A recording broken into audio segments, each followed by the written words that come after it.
Hi உறவுகளே, எல்லாருக்கும் மதிய வணக்கம். எல்லாம் நல்லா இருக்கீங்களா? சாப்பிட்டீங்களா? என்ன பண்ணுறீங்க? நான் தான் சாப்பிட்லங்க. திருவிழா போய் தான் சாப்பிட்ணும். என்ன திருவிழான்னு பார்க்குறீங்களா? நம்ம தஞ்சாவூர் மாவட்டம் ஒரத்தநாடு தாலுக்கா கூனூர் நாடு நம்ம கற்காடிப்பட்டியில் தாங்க இன்றைக்கி திருவிழா. அமுதுப்படையல் கங்காணமூர்த்தி கோயிலில். உங்களுக்கெல்லாம் தெரியாத? எல்லாரும் வாங்க, மனசார வேண்டுங்க, மடிப்பிச்சை எடுங்க. எதுவுமே காலையில் சாப்பிடாமையே மடிப்பிச்சை எடுக்கணுங்க. உங்களோட வேண்டுதல் நிறைவேறுங்க. உங்களோட கோரிக்கையை வச்சுட்டு நீங்கள் வந்து மடிப்பிச்சை எடுத்து சாப்பிட்ருங்க.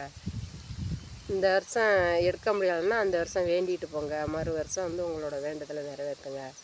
உங்களோட வேண்டுதல் நிச்சயம் நடக்கும். வாங்க எல்லாரும் கோயிலுக்கு இன்னைக்கு சாமி கும்பிட்டுட்டு மடிப்பிச்சை எடுத்து சாப்பிட்டுட்டு வருவோம். நம்மளோட வேண்டுதலை அந்த சாமி மேலே வச்சுட்டு வேண்டிகிட்டு வருவோம். கடவுளை நல்ல வழி எடுத்தினாலே அது போதுங்க நம்மளுக்கு. எல்லாரும் வாங்க. என்னோடய சேனலை சப்ஸ்கிரைப் பண்ணுங்கள், ஷேர் பண்ணுங்கள், கமெண்ட் பண்ணுங்கள். ஆனால் தப்பாக கமெண்ட் பண்ணாதீங்க. உங்களுக்கு என்ன பாட்டு பிடிச்சிருக்கோ அதை சொல்லுங்கள், நான் பாடுறேன். ஆனால் தப்பாக மட்டும் கமெண்ட் பண்ணாதீங்க. எனக்கு கல்யாணம் ஆகி 2 பொம்பளை பிள்ளை, அவங்களுக்கும் குழந்தைங்க இருக்குது. அதனால என்னை தப்பாலாம் கமெண்ட் பண்ணாதீங்க. என்னோடய சூழ்நிலைக்கு தகுந்த நான் வீடியோ போடுறேன். ஆனால் எதுவும் தப்பாக நான் வீடியோ போட கிடையாது.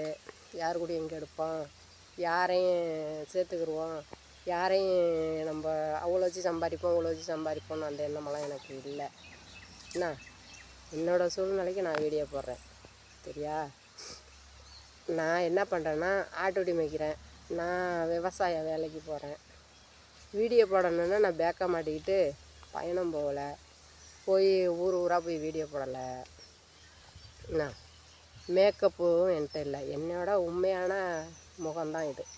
என்ன, அதை வச்சு தான் நான் வீடியோ போடுறேன். யாருக்கிட்டையும் பிடுங்கி சம்பாரித்து நம்ம மேக்கப் பண்ணிக்கிட்டு வீடியோ போட்டு சம்பாதிப்போம் தான் எனக்கு என்னால். என்னோடய சூழ்நிலை அப்படி. அதெல்லாம் சொன்னாக்கா என்னோடய சூழ்நிலையை என்னோடய கஷ்டத்தை சொல்லணுன்னா ஒரு நாள் ஆகுங்க. ஒரு நாளும் பத்தாதுங்க. என் சூழ்நிலை எனக்கு தெரியுதுங்க. பிடிக்கலன்னா எல்லாரும் போல் தள்ளி விட்டு போயிட்டே இருங்க. ஆனால் தப்பாலாம் கமெண்ட் பண்ணாதீங்க. பார்க்க பிடிக்கலன்னா விட்டுருங்க. விட்டுட்டு நீங்கள் பாட்டு போயிட்டே இருங்க. தப்பாக கமெண்ட் பண்ணாதீங்க. எல்லாரும் நல்லா இருக்கணும்னு தான் நான் நினைக்கிறேன். என்ன, தப்பெல்லாம் கமெண்ட் பண்ணி உங்களோட மரியாதை நீங்களே எடுத்துக்கிறாதீங்க. என்ன, நல்லதே நடக்கும். எல்லோரும் நல்லவங்க தான். எல்லோரும் நல்லா இருக்கணும்னு அதை நினைங்க. சரியா? பிடிச்சிருந்தா லைக் பண்ணுங்கள், ஷேர் பண்ணுங்கள், சப்ஸ்கிரைப் பண்ணுங்கள். என்னோட